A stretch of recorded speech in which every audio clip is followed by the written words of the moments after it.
पर एक मैप देख रहे हैं आप और इस मैप को सोशल मीडिया में शेयर किया जा रहा है। आखिरकार गुआम एयरबेस में ऐसा क्या चल रहा है, जानेंगे क्या है मामला। तो वहीं दूसरी तरफ अब व्यापार की बात करने लगे हैं मुइज़ू। मालदीव भारत के साथ व्यापार को देखना चाह रहा है। जियोपॉलिटिक्स में इस वक्त बहुत कुछ चल रहा है, जानने को आपको बहुत कुछ मिलेगा। आइए जानते हैं इन खबरों को विस्तार से। स्क्रीन पर तस्वीरें देखिए। यहाँ पर आपको एक तस्वीर देखने को मिलेगी जिस तस्वीर में ढेर सारे फाइटर जेट, बॉम्बर वगैरह का एलिफेंट वॉक हो रहा है। ये एलिफेंट वॉक कहाँ पे हो रहा है आपको बता दें, ये गुआम में हो रहा है। और इसमें सबसे बड़ी बात क्या है, गुआम को चीन के खिलाफ अमेरिका का सबसे प्रभावी मिलिट्री बेस माना जाता है। अमेरिका और चीन के बीच दुश्मनी बढ़ती जा रही है। इस बीच अमेरिका ने अपने मित्र देशों के साथ मिलकर गुआम एयरबेस पर एलिफेंट वॉक किया है और ये बहुत ज्यादा चर्चा में आ रही है। इस वॉक में इन 4 देशों के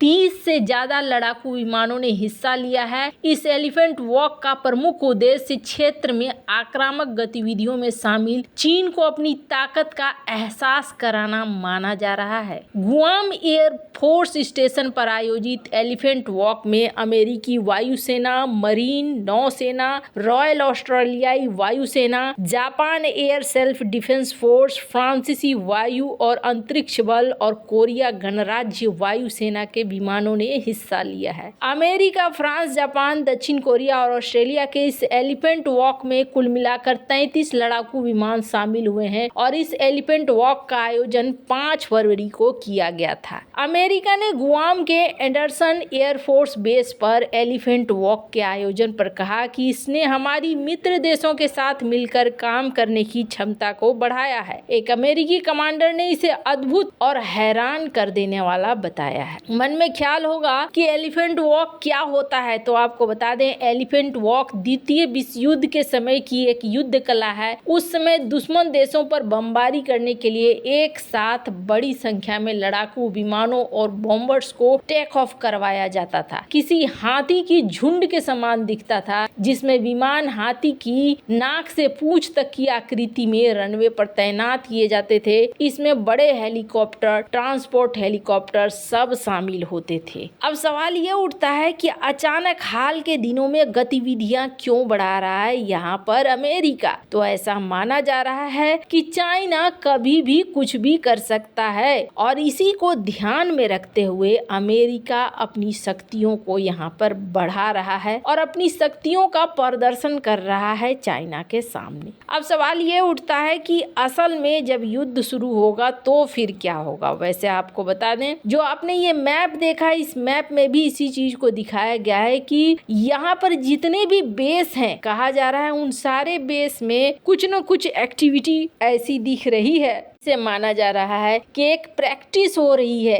कल की डेट में क्या हो क्या नहीं हो उसके अनुसार तैयार हो रहा है अमेरिका। खैर, जहां एक तरफ ये सब कुछ हो रहा है तो वहीं अमेरिका की नजर मालदीव के ऊपर भी है। आपको बता दें, मालदीव के मुइज़ू इतनी आसानी से भारत से पीछा छुड़ा लेंगे ऐसा लगता नहीं है। अमेरिका भी इस बात को बहुत अच्छे से जानता है कि मालदीव यहाँ पर बहुत ज्यादा महत्वपूर्ण है हिंद महासागर क्षेत्र में और अमेरिका इतनी आसानी से मालदीव को चाइना के पाले में नहीं जाने देगा। आपको बता दें, श्रीलंका मामले में भी अमेरिका ने कहीं न कहीं एंट्री ली और अब यहाँ पर देखने को मिल रहा है कि मालदीव मामले में भी अमेरिका की एंट्री हो रही है। मालदीव पहले भी डोनाल्ड लू पहुंचे थे और अब एक बार फिर से यहाँ पर एक बयान दिया गया है और इस बयान में क्या कहा गया है, अमेरिका ने कहा है कि भैया हम तो ध्यान देंगे और हम रिश्ते बढ़िया बना के रखना चाहते हैं मालदीव के साथ, क्योंकि हम चाहते हैं एक ओपन, खुला और आक्रामकता से मुक्त हिंद महासागर का क्षेत्र। और ऐसे में हम चाहेंगे कि ये हिंद महासागर का क्षेत्र हमेशा खुला रहे, ओपन रहे और सभी के लिए रहे और हम मालदीव के साथ मिलकर इसके लिए काम करेंगे। आपको बता दें, आप जरा सोचिए, मोहम्मद मुइजू जिनको प्रो चाइना लीडर माना जाता है, उसके साथ डोनाल्ड लू ने हाल फिलहाल में बातचीत की है और उसके बाद ये स्पीच आ रही है कि हम तुम्हें की पार्टनर बनाकर रखना चाह रहे हैं। अब इससे समझ में आ रहा होगा आपको कि यहाँ पर मुइजू के लिए अभी इतना आसान नहीं है। हालांकि मालदीव के सुर भी बदलते हुए नजर आ रहे हैं। मालदीव ने इस बात को पहले भी साफ किया था कि उसके पास पैसे नहीं है, पैसे खत्म हो चुके हैं और अभी हाल फिलहाल में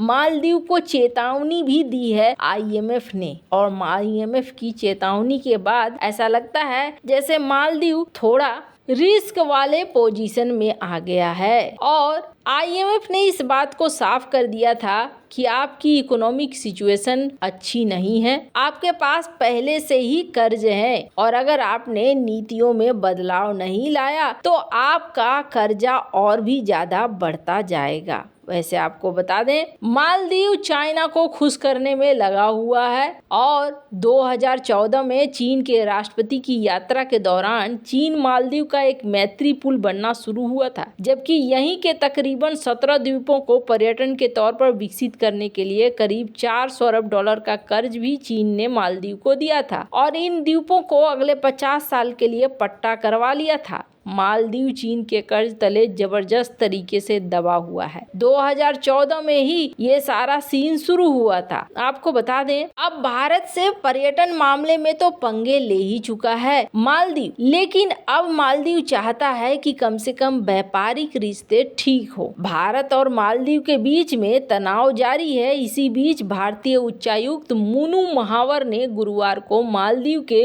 सीमा शुल्क आयुक्त जनरल यूसुफ मानिव मोहम्मद से शिष्टाचार भेंट की। दोनों अधिकारियों ने व्यापार और सुरक्षा सहित अन्य क्षेत्रों पर बात की। बताया जाता है कि मालदीव के कैबिनेट मंत्रियों के जो बयान थे, जिसके बाद खटास आई थी, उसके बाद यहाँ पर इस मीटिंग में मालदीव के द्वारा कहीं न कहीं आपसी सहयोग बढ़ाने और साथ ही साथ व्यापार को लेकर भी बातचीत हुई है। वैसे आपको बता दें, इतना आसान नहीं होता है पड़ोसियों से तुरंत से रिश्ते खराब कर लेना, पर हाँ, इतना जरूर है कि मालदीव को इस वक्त अपनी सोचनी चाहिए। अगर मालदीव का व्यापार बाधित होता है तो फिर नुकसान भी मालदीव का ही होगा। वैसे मालदीव कई सारी चीजों में भारत के साथ व्यापार को दूसरे रास्ते में ले जाना चाहता है, पर देखने वाली बात होगी कि क्या इस मामले में सफल हो पाता है या फिर कर्जे को और भी ज्यादा बढ़ाता है। वैसे भारत की तरफ से फिलहाल व्यापार को लेकर